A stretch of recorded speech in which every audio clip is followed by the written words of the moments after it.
اسلام وہ دنیا کا واحد مذہب ہے کہ جو تعلیم کی افادیت پر بہت زور دیتا ہے اور تعلیم کو اتنا عام کرنا چاہتا ہے کہ اس میں ذات، برادری، قوم اس کی تخصیص نہیں ہے۔ مسلمان ہونے کے بعد ہر مسلم پر لازم ہے کہ وہ دین کی اور اپنے ضروریات کے مطابق علم کو حاصل کرے اور تعلیم حاصل کرے۔ غیروں کی طرح ہمارے یہاں یہ نہیں ہے کہ ایک مستقل معاشرہ ہے کہ جو صرف پڑھیں گا، پڑھائیں گا، وعظ و نصیحت کی باتیں کریں گا اور دوسرے اس طبقے کو حق نہیں ہے۔ اور یہی وہ سبب ہے کہ دنیا کی بہت سی قوموں میں جب تعلیم کو ایک مخصوص طبقے تک محدود کر دیا گیا تو دوسرے طبقات جو علم حاصل کرنا چاہتے ہیں، تعلیم کی طرف جانا چاہتے ہیں، جب ان کو نہیں جانے دیا جاتا ہے تو پھر نتیجہ یہ ہوتا ہے کہ وہ اس مذہب کو بھی چھوڑ دیتے ہیں۔ لیکن دنیا کا واحد اسلام وہ مذہب ہے کہ جو تعلیم اور میرٹ بیس کو اتنا امپورٹنس دیتا ہے کہ ہمارے یہاں امامت کا تعلق ہو، قیادت کا تعلق ہو، سب کا مدار تعلیم پر رکھا جائے۔ حسب و نسب کا احترام ایک اپنی جگہ ہے، کوئی سید ہے، آل رسول ہے، رسول اللہ کی اولاد ہے، رسول کا خون ہے، ہمارے سراکوں پر ان کا احترام ہم پر لازم ہے، ہم پہ فرض اور واجب ہے۔ لیکن جب قیادت کی بات آتی ہے تو قیادت کے لیے نسب نہیں دیکھا جاتا، وہاں علم دیکھا جاتا ہے، میرٹ دیکھی جاتی ہے۔ اور اس کی ایک سب سے بڑی مثال میں دے دوں، اس پر بہت گفتگو میں اس سے پہلے بھی انٹرنیٹ پہ کر چکا ہوں۔ اس کی ایک بڑی مثال ہمارے یہاں یہ ہے کہ نماز سب سے عظیم عبادت ہے، تمام عبادات میں سب سے عظیم عبادت نماز ہے۔ نماز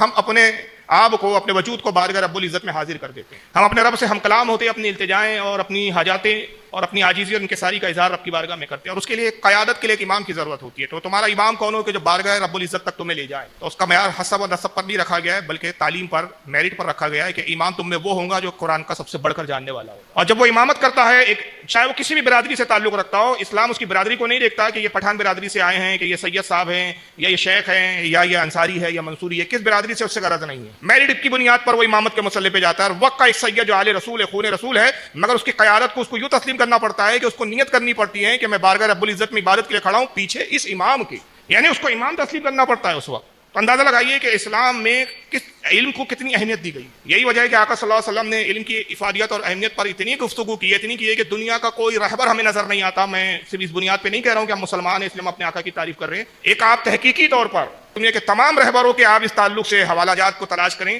ان کی تصانیف کو، ان کے اقوال جن کتابوں میں جمع، اس کو جمع کریں کہ انہوں نے تعلیم پر کیا کچھ بولا۔ پھر رسول اللہ کی آپ گفتگو کو اور رسول اللہ کے اقوال کو دیکھیں تو خدا کی قسم حضور کے اقوال کے سامنے وہ ذرہ معلوم ہوتے ہیں۔ سرکار نے اتنا تعلیم پہ زور دیا ہے، اتنا کہ دنیا کے کسی رہبر نے نہیں دیا۔ بے شمار جگہ پر آپ نے تعلیم کی افادیت پر گفتگو فرمائی ہے، بلکہ یہاں تک مبالغہ کرتے فرمائی۔ یہ حدیث میں اکثر بیان کرتا ہوں، مجھے حدیث بڑی پسند بھی ہے کہ آقا فرماتے ہیں کہ اگر تم میں سے کسی سے ممکن ہو تو وہ لوہے کے جوتے بنا لے۔ حالانکہ لوہے کے جوتے پہنے نہیں جاتے، یہ سمجھانے کے لیے، علم کی افادیت کو اور اس کی اہمیت کو واضح کرنے کے لیے فرمایا جا رہا ہے کہ تم علم کی اہمیت کو سمجھو۔ فرمایا تم میں سے اگر کسی سے ممکن ہو وہ لوہے کے جوتے بنا لے، لوہے کے جوتے اپنے پیروں میں پہن لے اور حصول علم کے لیے سفر کرتا رہے حتیٰ کہ جوتے گھس جائیں، ختم ہو جائے، مگر وہ تب بھی یہ سمجھے کہ میں نے ابھی تک علم کو احاطہ نہیں کیا ہے، علم کو پورا مکمل حاصل نہیں کیا، میں اب بھی ادھورا، اور وہ علم حاصل کرتا رہے۔ یہ علم کی حصول کے لیے اتنا مبالغہ کیا ہے۔ یہ بڑی مشہور بات ہے کہ علم حاصل کرو ماں کی گود سے لے کر قبر کے آگوش تک، یہ اسلام کا فلسفہ ہے۔